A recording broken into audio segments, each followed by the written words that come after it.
Our guest today is Rosalind Jenkins. She has worked at the VA since 2011, and she is a VAVS representative there. She has two deputies, one at Sepulveda VA on Mission Hills on Plummer Street, and the other one is downtown Los Angeles on Temple Street. She is, in fact, the Radar O'Reilly or Maxwell Klinger, like on MASH. You know how they'd always scare stuff up and be able to gather things up for vets, and active duty people? Well, that's what she does. And I am just excited to have her today. Welcome, my friend. Thank you, Rosalind, for being here today so much, for all the incredible work that you do for American veterans. How are you doing? I'm great. Thank you for having me today. You betcha. And let's see, voluntary service. When we were talking, we talked about the need for volunteers in your group. Yes. You need all kinds of people. They need greeters, patient attendants, people that read books to veterans in the hospital. I understand toiletries, combs, brushes. Do veterans go through some kind of clearance program? And, did they get tested for TB and COVID or get a badge? Just talk to me about that a little bit. Go for it. Okay. When we volunteer, it comes from the heart, number one. You're there because you want to help the veteran get on his or her feet. You want to make sure that they're steady. If they need consolation, why not sit there and talk to them? Let them reminisce about what they did, what they didn't do, what they're going to do. Go and visit everybody. Doesn't make any difference. And whatever the need is, we're there to supply it. Greet them. How are you doing? Do you need directions? How are you coming? It doesn't help to assist. You're always right there for them. And it makes you feel good on the inside. And we do need more volunteers. We're losing volunteers. COVID did not help our situation, but we're losing volunteers because they're getting older and we need replacements, period. And everybody that is a volunteer, if they just get one person to come in to the fold and volunteer, it would be absolutely fantastic. If all volunteers bring in one, that doubles what they're doing. Show them not necessarily the ropes, but show them, because all of volunteer work does come from the heart.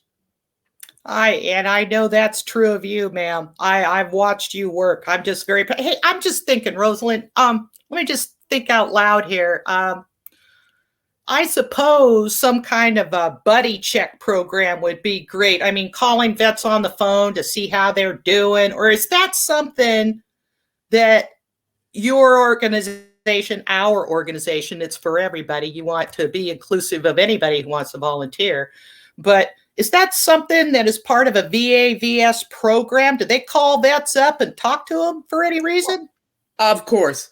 You call them. Oh, my goodness. Yes. That telephone call. And during the COVID, should I say, episode, everybody got on the line to call to see, did they need something? Do they have any need at all? And most of all, to keep that person that's housebound company. Doesn't hurt to take 10, 15 minutes. How you doing? Does the cat have food? Does the dog need to be walked? This sort of thing. How are you? Do the dishes need to be washed? What's going on in your life? Talk to me. Ask them. Don't be afraid, and let them know that you're not afraid to hear whatever it is they have to say. So do you talk about their military service sometimes? Sure, why not? Ask them, well, what branch of the service were you in? Where did you serve? How are you feeling? It's most important because it's a mental thing to get them on their feet mentally. Their knees may not work anymore, or the hips are tired. So what? They still got a mind, and we want to bring that and enhance that mind. So you'll even talk to them if they were in the Air Force then? Listen, there's no such thing as one specific branch of the service. If they were in the Air Force, you're going to get in trouble.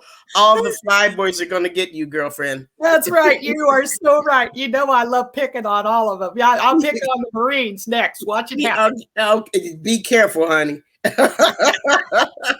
Be careful. So let's talk about donations a little bit. How you go about getting donations, and are these items donated free of charge, or do you have money and you go out and purchase items? How does that work? I put Terry's name up in the chat box for our audience to see. it. So what happens is contacting the hospital, or we just discussed Larry, contacting them to find out what is needed. In other words, like the brooms and the dustpans that were needed. I contact let's tell them the whole thing about, excuse me for interrupting. Okay, let's tell them that we actually met at a lunch, that your auxiliary paid for a really nice lunch for women veterans. Yes. And I met you and I said, well, you said, well, is there anything that you know of that veterans need? And I said, well, the CTRS tent camp, I know, needs brooms and dustpans, and they're asked to keep their area cleaned up, and they can't do that unless they have equipment. So I gave you some names, and then I'm just trying to show the audience the path of how this might happen. Right. And so I told you about it, and then you did what? I contacted Shannon Santini to verify what you had told me. And she said, yes, we are in need of brooms. I think she said they had 1 or 2, but they were in need of many, many more, because everybody's supposed to sweep at the same time or in different realms and what have you. And I said, no problem. I'll see that you get brooms as well as dustpans. And I took them out there on, I believe it was the Coast Guard birthday celebration that was going on at the VA hospital. Yeah, there was it was a Coast Guard birthday. Well, that's great. And I know that they're very happy to get that, because like I said, we can't expect the veterans to fly with things unless we provide them with, the equipment to do so. Now, I understand that you've also been passing out men's underwear. How does that work? I mean, seriously. Don't say passing like out shorts and stuff like that. Well, I mean, what do you do? Go in there and say, hey, let me try these on you. Let me see how they fit. And just lift it. What do you do? How does that work? How did you get that donation? A few years ago, I was told that they were in need of men's underwear, and all undergarments are always brand new. We don't give out used undergarments. Well, no. Stop it. So I got on the horn. I spent at least 3 days on the phone calling all of the manufacturers, and to break it down very nicely, all of the naysayers, because that's what they were. Oh, and you mean one they weren't all real nice to you? They weren't all real nice to you and wanted to donate? No, none of them were kind. Well, how much do you want, lady? What are you doing? Why do you want this? And I need underwear, and I need it in bulk form. What did they think you were going to wear all that underwear yourself or something? Sure. Yeah. No, I needed a variety of sizes. And the one naysayer told me he wanted to know, why did I want so much underwear just for veterans? And when I got through with him, I very nicely told him that under no circumstances should he even be talking, because it was due to a veteran that he was able to talk to me in a stupid manner. And I hung up. Yeah, that's literally what happened. Anyway, I found a warehouse back east that sent me like $4,000 worth of t-shirts, shorts, briefs of all sizes. And I had it delivered to the volunteer building. Then how are those things distributed? What happens? Each manager came and picked up a supply. Like Larry arrived and got some. Travis Miller arrived from Sepulveda and picked up some, and they left some for the hospital itself. Okay. But the managers picked up underwear, because, as I say, that's the only item we do not give out used. Okay. No, you sit with me, you have to work. You have to work. Well, I'm happy to do that. I'm happy to do that anytime. I would love to come and chat it up with veterans, because sometimes it's just nice to show up and talk to people and make exactly. I would like to have you there to let them know that you're supporting us. Well, I'll go be there, and if I'm a VSO, as you know, veteran service officer, and if I can talk to anybody about it, make an appointment so that they can work on their benefits package, I'm happy to do so, and I'm happy just to meet them as fellow veterans. So, okay, so we've got other stuff. Oh, there we go. Yeah, see, that's my cup. I was so proud of myself, Rosalind, that I got an American Legion cup with my name on it. It says Veteran Service Officer under there. Okay. No flag wavers in your family. You got all the flags. Just see, I've even got my flag pin on right now. Oh yeah. Yeah, look at the background here. I mean, all kinds of veteran stuff going on. Okay, so I've got some notes here about the National Advisory Committee, or NAC. Okay. Yes, NAC. Yes. So this is a youth $20,000 scholarship, and I want to kind of talk to you about it so that our next guest will actually hear this information, because I think he might be an interesting possible recipient for this scholarship.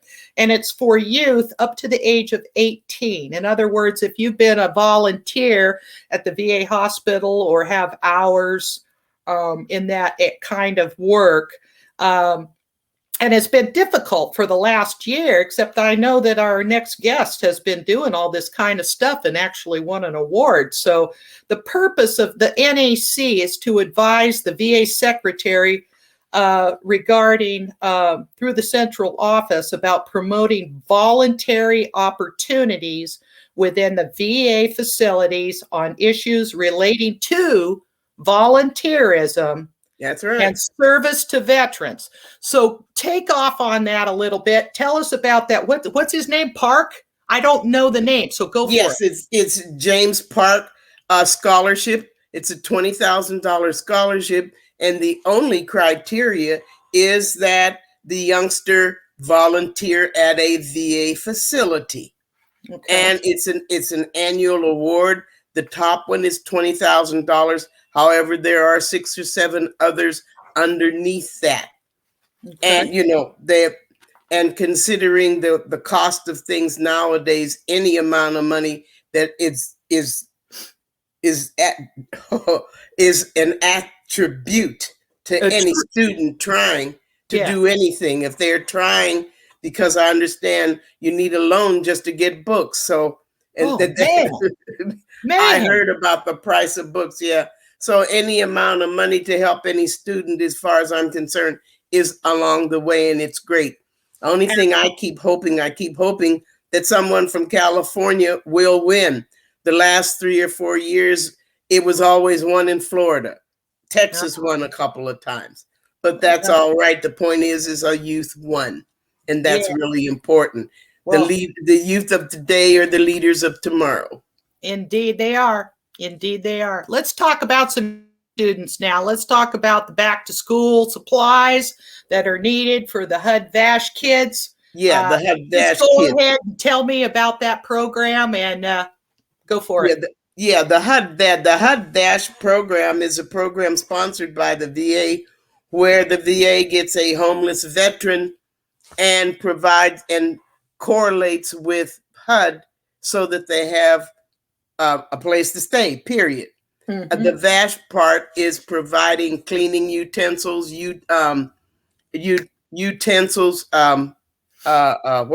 appliances. Laundry liquid, laundry soap and stuff. Laundry soap, buckets, mops, brooms, green, whatever.